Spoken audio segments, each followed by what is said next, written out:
Shout out to Bobby Shmurda. That's right, my man, yo, shout out to you, bruh. He beat the odds, yo. He was in jail for a couple years and he came out, he did his time, and now he's getting ready to come out with some new music. So I love to see, brothers come out of jail, get rehabilitated, do different things while they're inside, gain knowledge and all of that, knowledge of self, just to come out and rise to the top, because Shmurda is working on some new music. So I'm definitely looking forward to that. But he's got a little ways to go before he's completely free. My man, Bobby Shmurda, and I know I'm saying his name a lot. That's because I like that Shmurda, Bobby Shmurda, here I go again, Bobby Shmurda.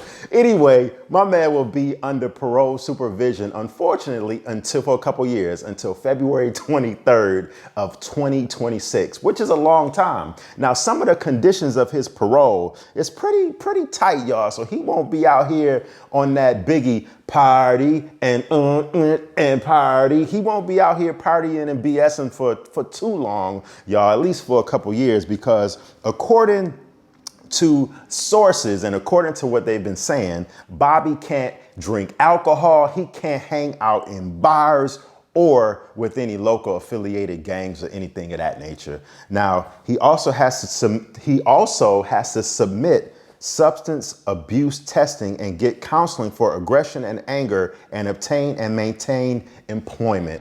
This whole Bobby Shmurda thing feels like, they almost trying to set my man up for a downfall. A lot of people have weighed in on this. The different levels of criteria that my man has to meet for his parole in order to stay out is real strict. It's real stringent. I mean, he has to be in by like 8:30 p.m. But, if he really wants to get that bread and really wants to get that money and that paper, if you're in the music industry, a lot of your performances comes at night, and most of them are in bars and nightclubs. He can't be in bars and he can't be in nightclubs. So that's going to make it extra hard for my man to perform and get that performance money. And then on top of that, he can't even be around gang affiliated people. A lot of the people he grew up with and his close homies, his close friends, his brothers, they affiliated with different, street organizations. So they making it real hard on him. So I know the stipulations for his parole are very bleak, and I know it's looking like they're setting my man up for a downfall, and they're setting him up for a lose-lose situation. It's almost like, you're damned if you do, damned if you don't type of situation that Bobby is facing. But I'm really praying for him that he could persevere and make it through all of this, because he did his time, he did the crime. So now, let that man live. Let him try to enjoy his life. He's still a young dude. He still has a successful music career ahead of him. I would never wish a jail sentence, an upcoming jail sentence that hasn't even happened, never wish that on anybody. I'm just hoping and I'm just pulling that he can just stay in the right direction, even though the system seems like it's totally against him right now.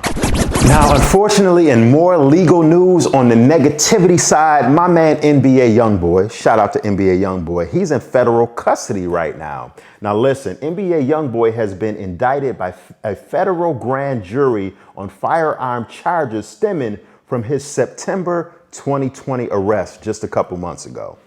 Now, NBA YoungBoy was taken into FBI custody when he basically tried to flee from police after he was pulled over in LA, in Los Angeles, over an outstanding federal warrant. The indictment revealing the reason behind his arrest has been unsealed. Now, this incident that happened in September that I was talking about in September 2020, just a couple months ago, involved him and 15 other people, and it also involved drugs and firearms. Yeah, so unfortunately, that's the breaks, My man NBA YoungBoy is facing some pretty serious charges. But as of right now, NBA YoungBoy is still currently in FBI custody. Peace.